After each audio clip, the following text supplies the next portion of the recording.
여러분 요즘 기도 생활을 잘하고 계십니까? 기도하시면 또 즉각 응답 받고 그래서 행복하십니까? 제일 어려운 질문이고 답하기 힘든 대답이 아닌가 싶습니다. 대부분 기도를 하면 이제 응답이 잘 안 되죠. 그래서 많은 분들이 기도 생활을 그렇게 신나게 하지 않고 그렇지 않습니까? 그런 일이죠. 자, 오늘은 제가 기도를 잘하고 응답받는 여러분들이 주어가는 비결을 알려드리겠습니다. 잘 들어오시기 바랍니다. 자, 우리가 신앙의 초보 때는 기도하면 응답이 잘 된다고 해요. 저도 그런 경험이 많지만 별로 큰 일도 아닌데 뭐 사소한 것까지 하나님 응답하셨다.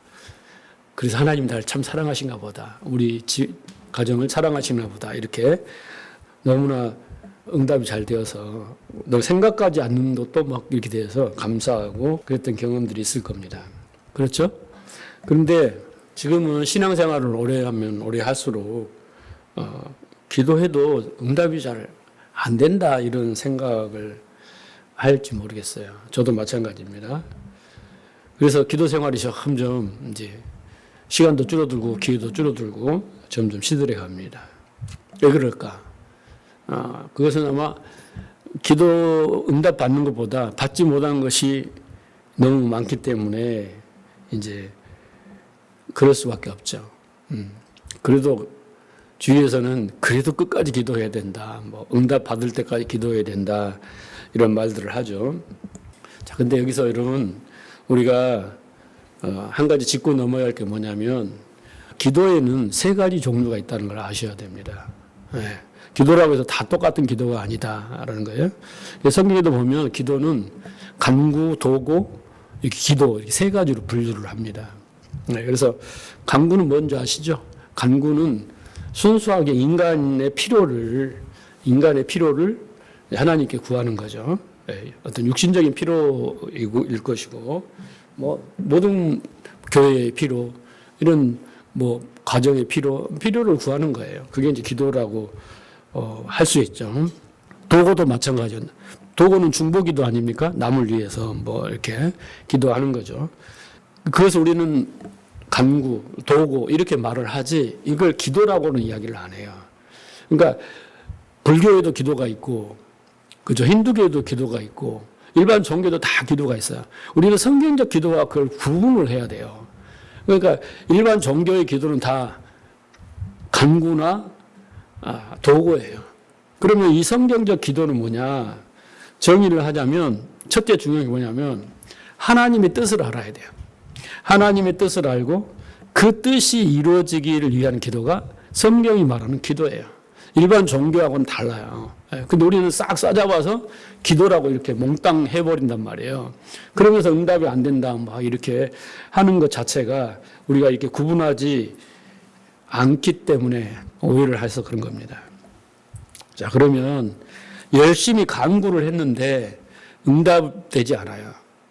그러면 왜 열심히 내가 간구를 했어요. 도구를 했어요. 그래서 간구를 했는데 기도가 아닙니다. 간구를 했는데 왜 응답이 되지 않는가? 첫째는 간구한 대로 응답되지 않는 것은 하나님이 응답 안 하셔도 되기 때문에 어쩌면 더 좋은 계획을 갖고 계시기 때문에 응답을 않는 거예요. 하나님 부르짖으라고 했잖아요. 했어요. 그런데 응답을 안 하셔요. 그 말은 무슨 말이냐면 이제 내가 뭔가 필요를 구하잖아요, 하나님께. 근데 하나님 입장에서는 이제 내가 옛날에는 그 지가지가 응답해줘서 근데 이제 너는 이제는 좀 견디고 버티고 참아내고 이겨내 이런 말씀인 거예요. 응답을 안 하는 것은. 그리고 내가 더 좋은 계획을 가지고 있어. 이게 그래서 응답을 안 하는 거지. 네가 소리를 안 질렀어. 뭐 한 번밖에 안 했어. 네 마음이 문제야. 이렇게 응답하는 건 안 하신 게 아니단 말이에요. 그러니까 우리가 그 초보의 신앙에서 벗어나서 이제 내 뜻대로만 해주세요가 응앵 울고 막 고집쓰고 떼쓰고 이제 그런 초보를 지나서 이제 하나님의 입장에서 봤을 때 이제 너가 굳이 그렇게 안 해도 견딜만 하고 이겨내고 그런 좀 성숙한 모습을 보여라. 그렇게 살아라. 라는 뜻이라는 거예요. 이제 대표적인 예가 고린도후서 12장을 보면 8절에 보면 뭐가 나와요? 바울이 눈에 안질인지 간질인지 우리 정확히 모르지만은 알았잖아요. 근데 이 바울도 눈이 안질이 걸려가지고 이 선교 활동하는데 너무 불편했죠. 그래서 여기 보면은 내가 3번 주께 간구를 했다 이렇게 기도를 한 1절에 18절에 하나님께 내 눈 좀 고쳐주세요 하고 3번이나 기도를 했는데 응답이 왔어요. 하나님 뭐라고 하냐면 나에게 이르시기를 내 은혜가 족하다.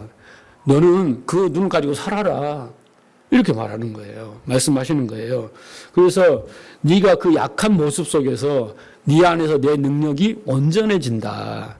그 목적이 있기 때문에 하나님이 안 고쳐줬다라는 거예요. 하나님 뜻을 깨달았죠. 바울이. 그래서 그러는가 보다 하고 내가 약할 때 내가 이렇게 병자의 모습일 때 그때 내가 하나님을 의지하고 그때 하나님의 능력이 내 안에서 역사해서 이 약한 가운데서 큰 일을 해내는구나 라는 걸 깨닫고 그걸 달고 산 거예요. 그죠? 여기 보세요. 8절에 이것이 내게 떠나가기를 위하여 내가 3번을 주께 뭐 했다? 간구했다잖아요. 이해하시겠죠? 네, 그래서 이제 응답이 안 된 거예요. 자, 2번째. 왜 간구가 응답되지 않느냐면 곰곰이 생각해 보면 내가 기도를 하는 내용의 가장 큰 동기, 아젠다가 뭐냐면 하나님의 영광이 아니라 자기의 영광을 취하려고 하는 거예요. 그러면 응답이 안 돼요.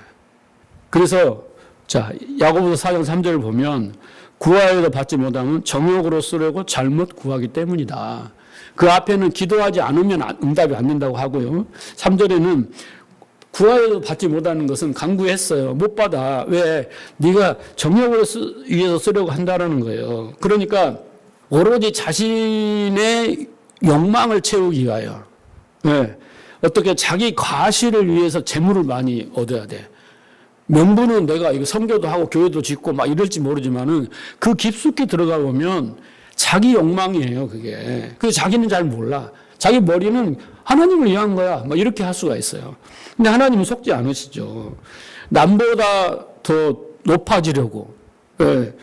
그래서 자기 명예를 위해서, 자기 만족을 위해서, 자기 영광을 위해서, 자기 욕심을 채우기 위해서 하나님을 수단으로 사용하는 이게 뭐냐면 바로 정욕이거든요. 이런 것들은 하나님을 기쁘시게 하라는 의도가 없어요. 그래서 자기를 기쁘게 하는 의도이기 때문에 이런 것들은 오히려 독입니다. 응답을 하면. 그래서 응답되지 않는다라는 것입니다. 이해하셨죠? 그러니까 간구를 하실 때 이 2가지를 어떻게 해요? 염두에 두고 기도하시고 응답을 기다려라라는 겁니다. 그래서 우리는 무엇을 구하느냐 이거보다 왜 그것을 구하느냐를 자기가 먼저 기도하기 전에 대뜸 가서 막 무릎 꿇고 소리 지르는 게 아니라 내가 이걸 기도해야 되는데 무엇 때문에 구하는가를 스스로 자기한테 솔직하게 해야 돼요. 자기 아젠다를 숨기고 하나님 앞에 가면 하나님 그걸 중심을 보시는데 모르실 것 같아요. 그러잖아요. 그래서 내가 하나님을 더 잘 섬기기 위해서, 교회를 위해서 진짜 순수한 마음을 가지고 아니면 내가 내 자신을 위해서 이런 부분들을 잘 분별을 해야 되죠. 분별을 해. 그런데 이제 믿음이 들어가서 그 분별할 정도 되면요. 자기를 위해서는 그런 기도가 안 나와요. 하나님 위해서 나오지. 그렇잖아요. 그래서 기도가 잘 안 되는 거예요. 진리를 깨닫고 나면. 자, 보세요. 그렇다면 이제 응답받는 간구가 아닙니다. 응답받는 간구는 어쨌든 기도는 어떻게 해야 응답받을 수 있는가. 자, 요한일서 5장 14절 보세요. 그를 향하여 우리가 가진 것 담대함이 이것이니 뭐라고 그래요? 그의 뜻대로 무엇을 구하면 들으심이라. 그래서 핵심이 여가 있는 거예요. 어떻든 여러분이 간구를 하든 도고를 하든 그냥 기도, 성경적 기도를 하든 간에 응답받는 비결은 뭐냐면 하나님의 뜻대로 구하시는 거예요. 근데 여러분, 내가 원하는 걸 주십시오가 아니라 하나님의, 그러니까 우리가 기도할 때 이렇게 해야 돼. 하나님의 뜻을 알게 해 주세요. 그래야 돼요. 그리고 그 뜻이 내 삶 속에서 이루어지게 하세요. 이게 뭐예요? 주기도문 아닙니까? 기도를 모범을 가르쳐줬잖아요. 그러니까 우리는 먼저 하나님 뜻을 알고 그 뜻을 붙들고 기도를 하고 그 뜻이 내게 이루어지라고 기도하는 것이 진짜 기도라는 거예요. 쉽게 말하면. 예. 예를 들어서 예수님이 기도하잖아요. 근데 이 잔을 옮겨주세요라는 것은 자기의 영광과 자기를 생각하는 욕망의 기도였잖아요. 그런데 자기의 사명이 알잖아요. 자기 사명. 그러니까 나중에는 어떻게 해요? 그 앞에는 인간적인 괴로움이라고 한다면 나중에는 어떻게 해요? 내 뜻대로 마옵시고 아버지 뜻대로 하옵소서. 그래서 아버지 뜻을 깨닫고 그 뜻을 내가 믿음으로 받으니까 툴툴 털고 나 죽어도 괜찮아. 이렇게 하고 죽으러 가자. 이렇게 되는 거예요. 그렇죠? 그렇게 돼야 된다는 거예요. 그러니까 나의 원대로 마옵시고 아버지 뜻대로 하옵소서. 이런 기도가 진짜 기도인 거잖아요. 그렇죠? 그래서 여러분들이 믿음 우리가 공부하고 있는데 믿음에 대해서 오해하는 신자들이 너무 많아요. 그러니까 우리가 예를 들어서 기도를 딱 합니다. 해놓고 일반적으로 믿습니다. 응답할 것을 믿습니다. 하나님은 능력인 걸 믿습니다.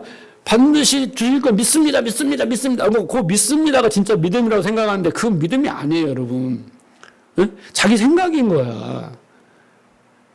근데 하나님 뜻대로 구하지도 않으면서 나는 자기 뜻을 구하면서 막 믿습니다 한다고 그 믿습니다가 능력이 돼서 역사가 일어납니까? 절대 아니에요. 네, 절대 아닙니다. 그래서 내 뜻이 이루어질 것을 믿습니다. 잘못된 생각입니다, 여러분. 잘못된 생각이에요. 그래서 성경이 말하는 믿음의 내용은요, 하나님의 말씀, 하나님의 언약, 하나님의 뜻인 거예요. 그러니까 성경을 모르면 우리 기도를 못 할 수밖에 없어요. 성경에서 원리를 깨닫고 성경의 어떤 사건 속에, 기도 속에 그 원리가 있단 말이에요. 그 원리를 가지고 내 삶에 접목을 시켜서 내 필요를 그 뜻에 맞게 구해야 되는 건데 성경을 모르고 그냥 하나님 모든 것을 필요를 채워주시니까 해야지. 그래서 성경에 근거 없이 자기가 일반적인 종교들 하는 기도를 하면서 정성과 치성으로 막 금식을 하면서 하면 주겠다라고 생각하지만은 하나님 뜻이 아니면 절대 하나님은, 그러니까 하나님 뜻을 아는 게 너무 중요하단 말이에요. 예수님도 하나님 뜻을 알잖아요. 근데 인간적인 마음이 있잖아요. 고통이 있잖아요. 그것과 싸움에서 이겨서 하나님 뜻대로 해달라고 포기를 하잖아요. 이게 성경적인 기도인 거예요. 자, 그래서 자기의 뜻을 딱 정해놓고 내 뜻대로 해주세요. 이게 치성과 정성을 드린다고 이게 되는 게 아니에요. 이게 기도가 아닙니다. 우리 성도들은 이 정도의 수준은 다 아리라고 믿습니다. 예, 영상을 보는 분들을 위해서 제가 오늘 주제가 기도기 때문에, 믿음의 기도기 때문에 말씀한 겁니다. 자, 그래서 기도의 응답을 받으려면 성경을 통해서 어떻게 한다? 하나님의 뜻을 알고 그 뜻에 맞게 기도를 해야 돼요. 자, 보세요. 요한복음 15장 7절. 너희가 내 안에 거하고, 우리는 그렇게 됐죠? 예? 예. 우리는 예수님 내 안에 거하게 됐잖아요. 그 다음에 보세요. 내 말이 너희 안에 거하면, 그 다음에 뭐예요? 무엇이든지 원하는 대로 구하라는 거예요.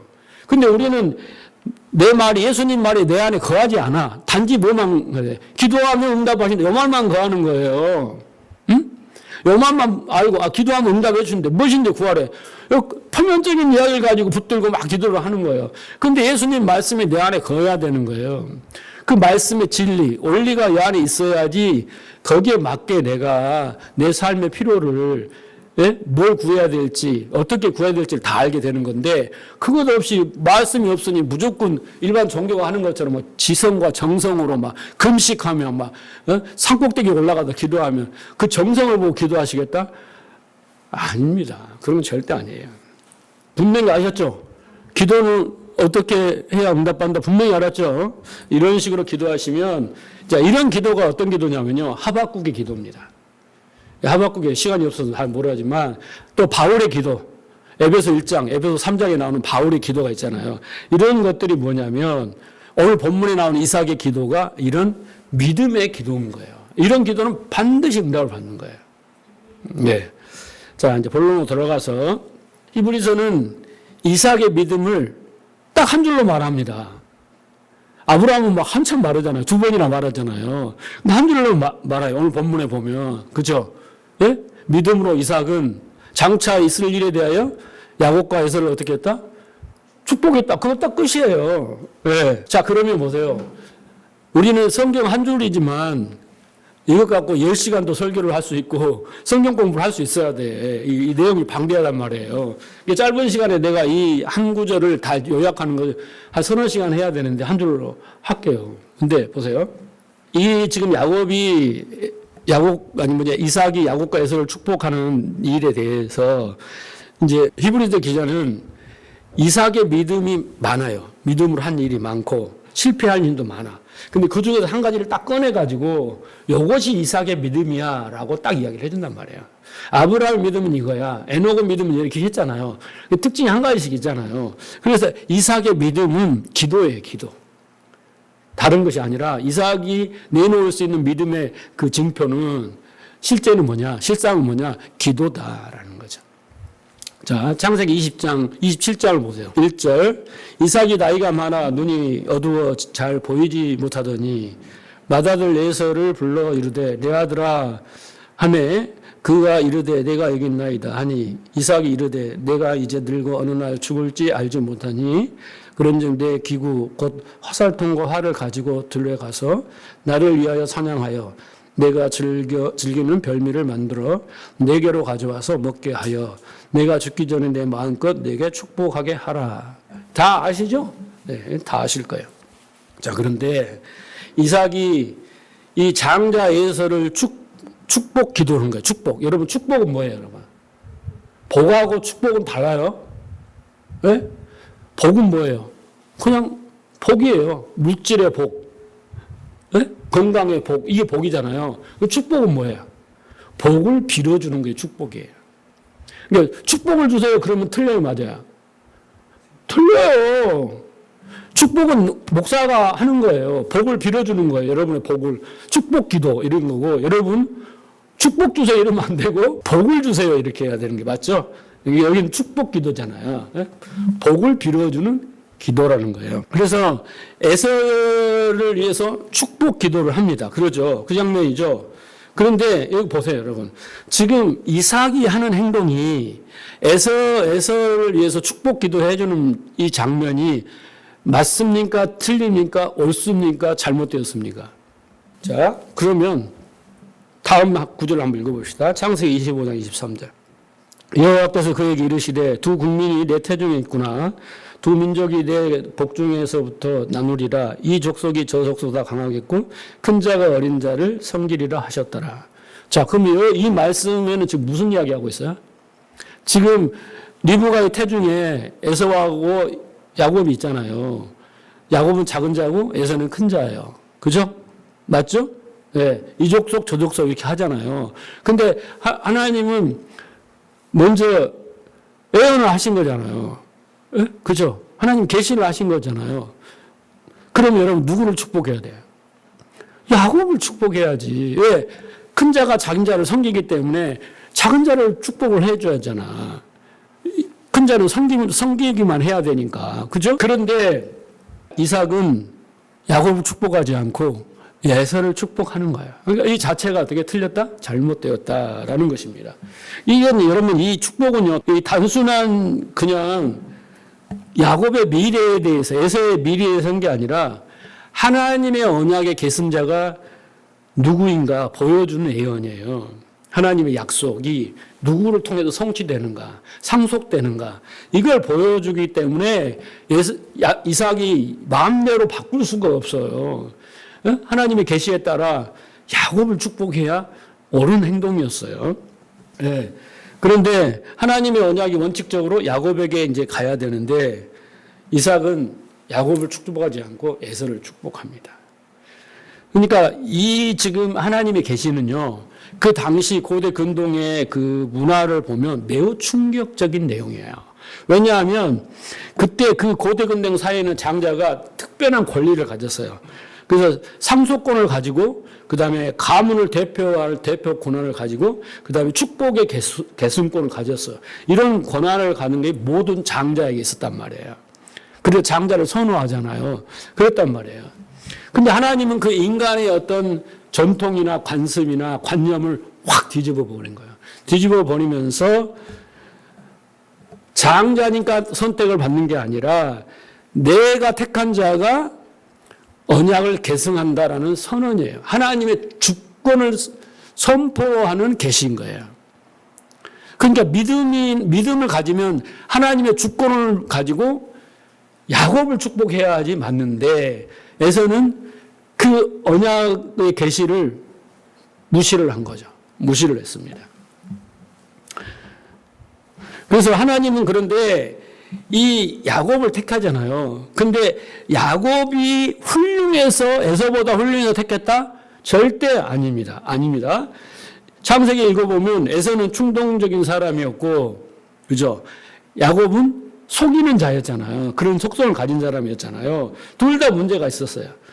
그러니까, 그런데 출생 전에 하나님은 그들의 착하고 능력 있고 선행하고 악하고 이런 것이 아니라 하나님의 주권적 선택이었다라는 거죠. 그러니까 믿음은 뭐냐면 하나님의 주권을 믿는 거예요. 자, 로마서 9장을 보세요. 10절. 그뿐 아니라 또한 리브가가 우리 조상 이삭 한 사람으로 말미암아 임신하였는데 그 자식들이 아직 나지도 아니하고 무슨 선이나 악을 행하지 아니할 때 택하심을 따라 되는 하나님의 뜻이 행위로 말미암지 않고 오직 부르시는 이로 말미암아 서게 하려 하사 리브가에게 이르시되 큰 자가 어린 자를 섬기게 하리라 하셨다. 여기 뭐예요? 하나님의 전대적인 주권을 이야기하는 거잖아요. 그죠? 인간의 관습이나 전통이나 문화나 이런 걸 따르지 않고 하나님의 주권을 가지고 하나님이 택했다는 것을 지금 말하고 있는 겁니다. 이해하시겠죠? 그래서 바울은 지금 하나님의 뜻은 어떤 인간의 공로나 자격이나 그게 아니라 하나님의 마음에 따라 하나님의 부르심의 근거에 따라서 결정된다라는 것을 말해주고 있는 것입니다. 그런데 이삭은 이 하나님의 말씀에 계시에 근거하지 않고 야곱이 아닌 에서를 축복하려고 합니다. 그 이유가 뭐예요, 여러분? 그 이유가 고대 근동의 장자를 축복하고 그죠? 장자를 선호하고 그 전통을 따라서 했고 성경은 또 뭐라고 말하냐면 사냥한 고기를 좋아함으로라고 했어요. 그 별미를 만들라고 했잖아요. 여기 영적 의미가 있지만 오늘은 그걸 다루지 않겠습니다. 그래서 이삭은 에서에 대한 상당한 애정을 가진 거예요. 상당한 애정을 가졌습니다. 그런데 그 이유가 얘가 사냥을 잘해. 나한테 고기를 별미 같은 걸 잘 만들어줘. 그 이유만으로 에서를 사랑하게 되는 거예요. 반면에 리브가는 야곱을 사랑했다라고는 합니다. 서로 갈라진 거야. 그 영적 의미가 분명히 있습니다, 여러분. 근데 에서는 이미 앞에서 장자의 명분을 팔았어요, 야곱한테. 팥죽 한 그릇에. 그리고 성경은 에서가 뭐라고 해요? 그 장자의 명분을 경홀히 여겼다, 가볍게 여겼다라고 말하고 있습니다. 또 가나안 여인과 결혼한 사람이 누구냐면 바로 에서하고 부모가 이삭이 근심을 하잖아요. 그렇습니다. 그런데 그렇게 불구하고 여전히 이삭은 에서를 축복하라고 합니다. 네.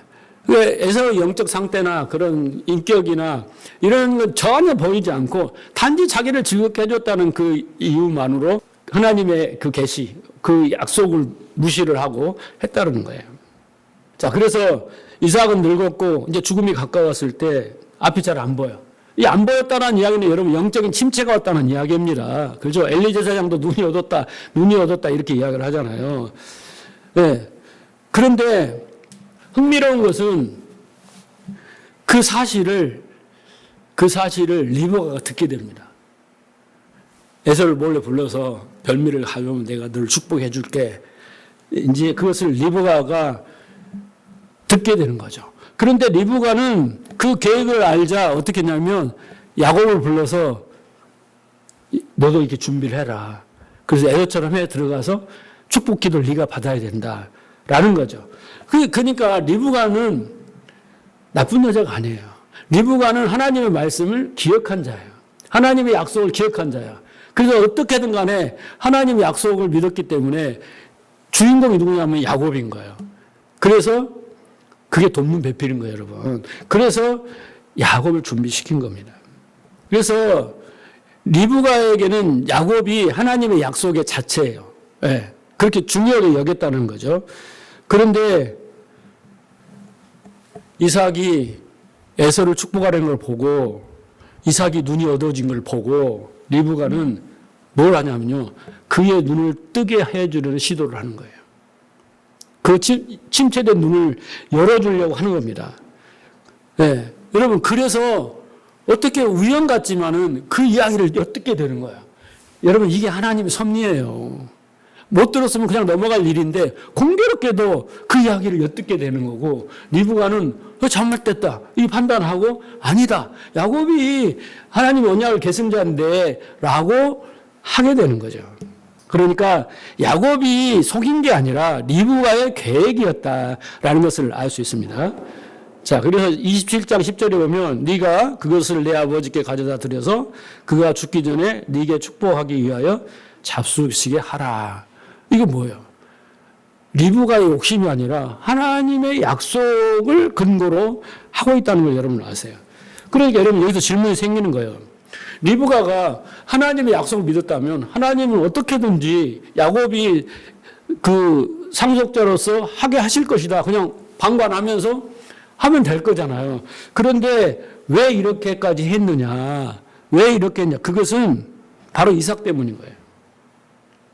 뭔가 바로잡고 이삭의 눈을 띄워주고 이삭에게 충격을 주어서 그걸 다시 회복시키기 위해서 그 눈을 뜨기 위해서 리브가는 그런 시도를 하게 됩니다. 자, 그래서 여기서 보면요. 무슨 말을 하려고 하냐면 이삭은 얼마나 인간적인가 얼마나 영적으로 눈이 어두워졌는가 그의 그 실체를 적나라하게 보여주는 그림이에요. 이삭은요, 하나님의 언약은 분명히 믿습니다. 성경을 쭉 읽어보면 하나님의 언약을 믿어요. 그런데 그 축복의 대상을 자기 마음대로 바꿔버려요. 이게 이삭의 믿음의 수준이었어요, 여러분. 우리가 그런 일 맞지 않습니까? 하나님 다 믿어요. 근데 결정적인 순간에 나는 하나님 믿지 않는 사람처럼 행동하는 거야. 그건 우리의 연약함이잖아. 이삭도 똑같은 거예요. 그런데 우여곡절 끝에 야곱의 축복을 받아요. 과정은 좀 그렇지만은 야곱의 축복을 받게 되는 거죠. 그러니까 이삭의 행동은 아름다운 모습이 아니죠. 그렇죠? 하나님의 뜻에 반하는 행동인 것입니다. 자, 그런데 여러분 보세요. 히브리서 기자는 이런 이삭의 행동에 대해서 평을 하지 않습니다. 왜 평을 하지 않을까? 여러분, 선악으로 보면 정죄하고 비판하고 이렇게 하면 안 된다라고 이야기하지만 언약의 관점에서 보면요, 당연한 거예요. 이삭이 이러는 것은 그 믿음의 분량이 이러는 것은 당연한 거예요, 여러분. 그래서 말을 않는 거예요. 그 문제를 문제 삼지 않는 거예요. 하나님도 알아요. 하나님도 아신다니까. 여러분 연약함을 알아요. 그걸 문제 삼지 않는 거예요. 원래 아시고 원래 그렇게 만들어놨으니까. 히브리서 기자가 이삭의 믿음의 그 행동에 대해서 악평을 하지 않아요. 그러면서 뭐라고 말합니까? 오히려 자, 오늘 본문 다시 한번 보세요. 믿음으로 이삭은 이렇게 말한다고요. 뭐라고 말합니까? 장차 일에 대하여 야곱과 에서에게 축복하였으며 그렇게 말합니다. 그러면 여기서 이삭이 한 가장 훌륭한 일은 뭐예요, 여러분? 그 본문에 보면 뭘 축복했어요? 장차 있을 일에 대하여 축복한 거예요, 여러분. 히브리 기자가 많은 일들 중에서 이삭의 믿음을 딱 내놓으면서 증거하고 자랑할 일은 이삭이 장차 있을 일에 대해서 기도했다는 거예요. 이게 그 사람의 믿음인 거예요, 여러분. 그러면 여기서 장차 오는 일은 뭐냐? 자, 신약 성경에 보면 장차에 대한 이야기, 오는 일에 대한 이야기가 많아요. 골로새 2장 17절 보세요. 이것은 장래의 일의 그림자이나 몸은 그리스도의 것이다. 그래서 장차 일어날 일의 핵심이 뭐예요? 여기서는 그리스도라고 이야기를 하죠. 히브리서 9장 11절. 그리스도께서는 장래의 좋은 일에 대제사장으로 오사 손으로 짓지 아니하는 곧 장조에 속하지 않은 더 큰 크고 온전한 장막으로 말미암아. 여기서도 장차 또 장래 좋은 일, 예? 이해하시겠죠? 히브리 10장 1절. 율법은 장차 오는 좋은 일의 그림자요 참 형상이 아니므로. 그래서 율법은 그림자잖아요. 근데 그 실체 뭐예요? 장차 오는 좋은 일의 그림자, 예수 그리스도를 말하는 거잖아요. 그래서 이 말씀들에 의하면 장차 오는 일은 바로 그리스도를 말하는 거예요. 다시 말해서 율법, 그림자와 대조를 합니다. 그러면서 이 이삭이 장차 오는 일에 대하여 아들들에게 기도를 해줬다는 것은 그들에게 그리스도를 알려줬다는 거예요. 복음의 핵심을 알려줬다는 거예요. 여러분 이게까지 이해를 하셔야지 성경을 이해하는 거예요. 구약에 일어난 사건들은 다 그림자예요. 모형이에요. 상징이에요. 우리는 그것을 통해서 실제를 알아야지 그 사건을 개인의 사건으로 집으면 안 되는 거예요. 네. 그래서 왜 이삭이 위대하냐면요. 하나님의 계시를 받고 그 계시가 무엇인지 그 약속이 무엇인지를 알았어요. 알았는데 인간적인 그 욕심, 욕망 때문에 그 대상을 바꿨잖아요. 그건 그럴 수 있는 일이야. 그러나 그 약속을 알고 믿는 것이 더 중요한 거예요. 결국 기도는 했잖아요. 그렇죠? 네. 퍼펙트했으면 더 좋았겠죠. 그런 게 아니란 말이에요. 그리고 이삭이 분명히 에서에게 장자권을 주고 축복을 하려고 했습니다. 근데 그것은 어떻게 해요? 그가 모르고 한 거예요. 왜? 속였기 때문에. 속였잖아요? 예서처럼 속였잖아요. 막 붙이고 털 붙이고 막 이렇게 해서 목소리도 막 예서처럼 하고 속았어요. 그럼에도 불구하고 그는 하나님의 뜻이 성취되고 있는 것을 발견한 거예요. 나는 실수를 해가는데 그 실수 가운데도 하나님은 일하시는 거예요. 하나님의 약속을 성취해 가는 거예요. 모양은 이상해. 모양은 좀 비도덕적이야. 그렇지만 하나님은 그 속에 인간의 실수와 실패 속에서도 이뤄간다는 것이 오늘 본문의 핵심인 거예요. 그것을 받아들이냐 안 받아들이냐 이게 믿음인 거예요. 자 보세요. 골로새서 2장 16절 보세요. 그러므로 먹고 마시는 것과 절기나 월삭이나 안식일에 인하여 누구든지 너희를 편론하지 못하게 하라. 이것들은 장래의 그림자이나 몸의 실체는 그리스도의 것이니라. 무슨 말인지 아시겠죠? 예? 율법이나 절기나 아브라함이나 모든 것들은 다 뭐예요? 다 그림자이고 그 실체는 그리스도라는 거예요. 그러니까 우리가 그것을 통해서 우리가 그리스도를 발견하지 못하면 우리도 똑같은 거예요. 까막눈이에요, 까막눈. 기도를 어떻게 해요? 성경적 기도를 어떻게 해요? 하나님 뜻을 모르는데. 그렇잖아요? 그래서 이삭의 축복은 장래일이에요. 그리스도의 십자가의 죽으심과 부활의 그 구원의 메시지를 담고 있다라는 거예요. 하나님은 그때부터 창세기부터 시작해서 그 복음을 계속 조금씩 밝혀주고 알려주시는 거예요. 여러분 생각을 해보세요. 히브리서 기자라고 한다면 이삭을 놓고 하나님 이삭의 믿음에 대해서 기록을 해야 되는데 뭘 기록할까요? 이렇게 기도를 했다고 합시다. 그러면 언뜻 제일 먼저 생각이 나는 것은 저는 이 이삭의 믿음에서 증거하려면 모리아산 사건을 증거해야 된다고 생각해요. 그래요, 안 그래요? 네? 여러분 생각을 해보세요. 창세기 22장에 있는 모리아 사건을 읽을 때 우리는 아브라함만 주목하지만 아브라함보다 더 훌륭한 사람이 이삭이라고 할 수 있어요. 네? 왜냐하면 보세요. 이삭의 그 순종하는 태도가 어떻게 여러분 가능했다고 생각해서요.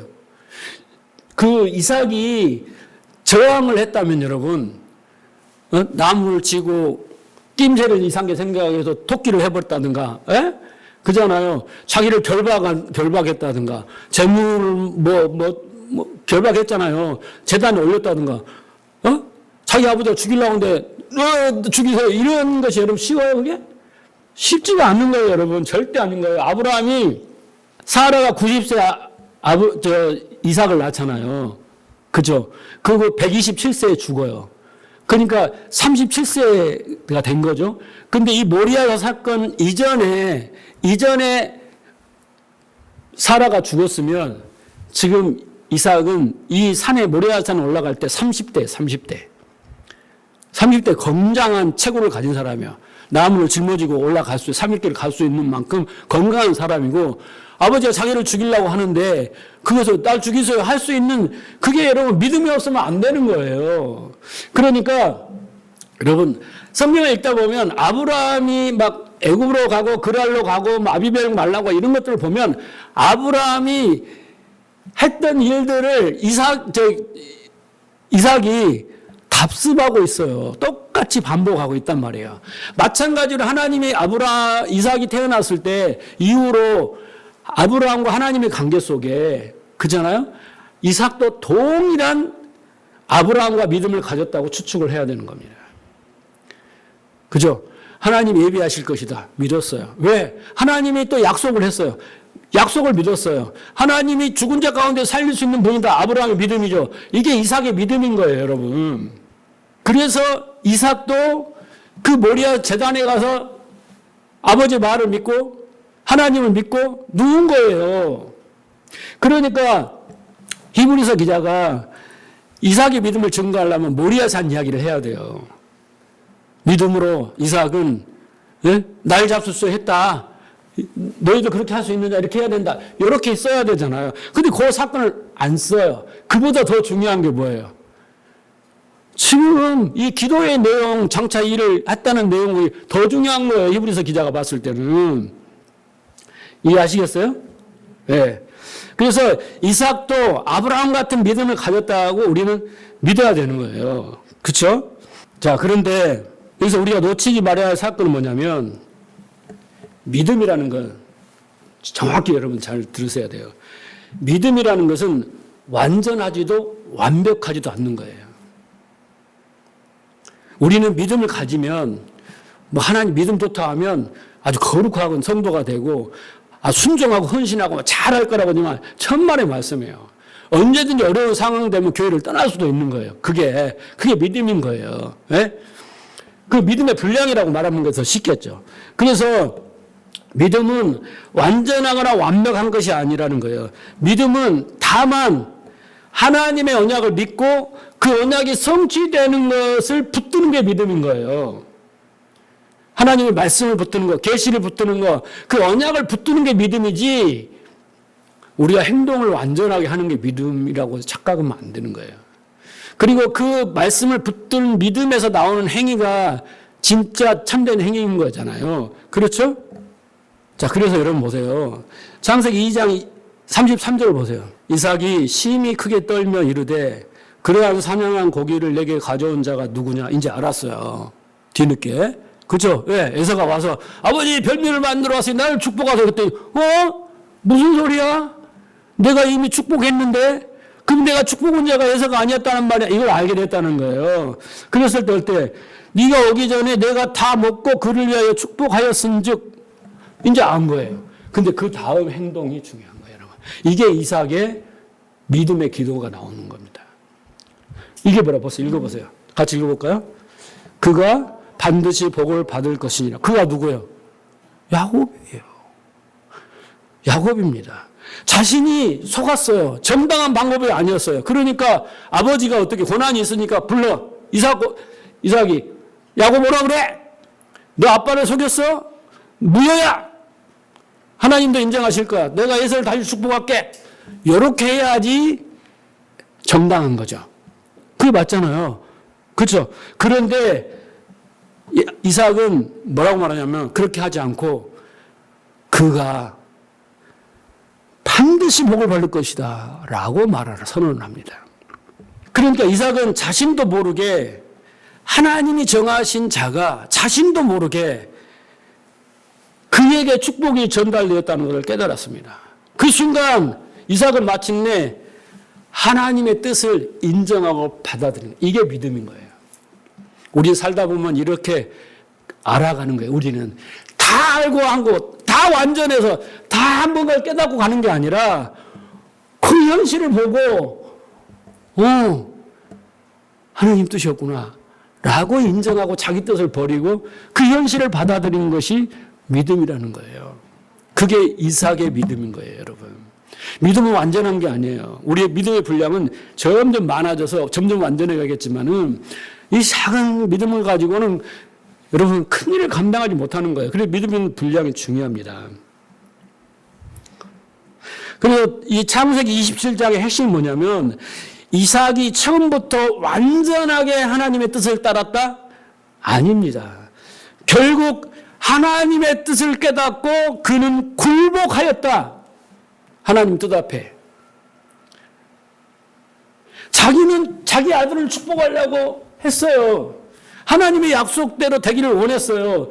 그래서 인간적인 방법으로 자기가 사랑하는 아들을 했는데, 그렇게 분명히 아들이라고 축복했는데 보니까 자기가 원하는 여자가 아니고 하나님이 원래 약속했던 야곱이었단 말이에요.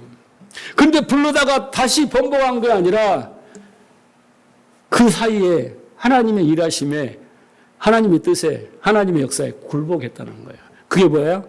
믿음인 거예요. 믿음인 거예요. 그게 믿음인 거예요. 우리는 그렇게 하나님 뜻을 알아가는 거예요. 쉽게 말하자면. 그래서 인간적으로 실수와 속임수의 결과처럼 보이지만 그 뒤에 계신 하나님의 섭리를 인정하는 거예요. 그래서 믿음은 현재 보이는 상황보다 하나님의 약속이 더 확실하다고 믿는 거예요. 우여곡절도 이게 중요한 게 아니라 하나님의 약속을 붙들고 그것을 다른 데 상황에 이르게 오는데 그것마저도 돌이켜서 하나님이 원래 말하신 대로 약속한 대로 이끌고 가신 그 하나님 앞에 이삭은 굴복한 거야. 그게 바로 이삭의 믿음이고 그가 그런 기도를 했다는 거예요. 믿음의 기도를. 그래서 여러분, 하나님은 인간의 실패 속에서도 인간의 권모와 술수와 여러 가지 방법 속에도 어떻게 해요? 하나님의 뜻을 이루신다. 그렇죠? 그래서 여러분, 야곱이 그 아버지를 속인 행위가 옳았다는 뜻도 아니고, 리브가가 그렇게 하는 것도 옳았다는 거 아니고, 야곱이 이삭이 하는 것도, 이런 것이 중요한 게 아니에요. 예. 그것이 아니라, 하나님의 뜻을 깨달았을 때, 어떤 태도를 갖느냐, 어떤 마음을 갖느냐, 그게 중요한 거예요. 우리가 선하게 관점으로 보면, 너 왜 그랬어? 잘못돼서, 바로잡아. 그렇게 해지 안 되지. 아니에요. 우리는 그렇게 완벽하게 할 수 없는 존재입니다. 그래서 사람의 계획보다 하나님의 선택이 더 강하다. 따라 봅시다. 사람의 계획보다 하나님의 선택이 더 강하다. 그런 말씀 잠언에도 우리가 어떻게 계획할지라도 행사를 정하고 뭐 할지라도 그 말의 응답은 하나님이 내시는 거예요. 그게 믿음입니다. 자, 말씀을 정리합니다. 여러분, 이삭의 믿음을 통해서, 그 믿음의 기도를 통해서 여러분이 깨닫는 게 있을 거예요. 분명히. 기도가 무엇인가를 좀 정리를 하시고, 믿음의 기도가 뭔가를 좀 정리를 하시고, 앞으로 기도를 어떻게 해야겠다는 것을 여러분 잘 아셔야 돼요. 자, 그래서 항상 중요한 것은 내 뜻보다 하나님 뜻이 이루어진다. 내 뜻은 막 끌고 가지만 하나님은 결국 하나님 뜻으로 이루어 가신다는 걸 믿어야 돼요. 그래서 제가 선택을 이야기할 때, 목사님 이 길로 갈까요? 저 길로 갈까요? 그럴 때 항상 뭐라고 합니까? 좋은 데로 가십시오. 선하게 관점으로 보면 길이 딱 정해졌어요. 이게 옳은 길이 나쁜 길. 근데 우리가 하나님 뜻이라고 가서 실패한 경우 많아요. 근데 하나님은 그런 하나님이 아니에요. 약속을 하신 하나님은 우리가 어떤 선택을 하든 간에 의지로 선택하든 간에 하나님은 우리를 추적하시고 추격하시고 쫓아오셔서 그 속에서 하나님 뜻으로 알게 인도해 가시는 거예요. 하나님이 그게 방식이란 말이에요. 두 번째는 뭐냐면 눈에 보이는 현실보다 하나님의 약속을 붙들어야 됩니다. 그래서 우리가 말씀을 잘 알아야 돼요. 말씀을 붙들어야 되는 거예요. 그 다음에 어떻게 해요? 우리의 미래는 약속에 근거하여 하나님께 맡기고 우리는 그 약속을 붙들고 주기도문처럼 기도하는 거예요. 그대로 이루어달라고. 그게 믿음의 기도인 것입니다. 그래서 이삭의 믿음의 핵심을 한마디로 정의하면 나는 보지는 못해도 하나님의 약속하신 것은 반드시 이루신다. 거기에서 기도가 나오는 거예요. 그게 하박국의 기도고 그게 바울의 기도입니다. 그래서 여러분 믿음의 기도는 하나님의 약속, 하나님의 말씀, 그 뜻을 알고 깨달아야만 할 수 있는 거예요. 내 말이 너희 안에 거하면 그러면 이제 우리는 그 말씀에 근거하여 기도하게 되면 무엇을 구해도 하나님이 하나님 마음을 가지고 뜻을 가지고 구하기 때문에 하나님이 다 그보다 더 좋은 것을 주신다. 그렇습니다. 여러분도 이삭처럼 믿음의 기도를 할 수 있는 신령한 분들이 되시기를 주님으로 축복합니다.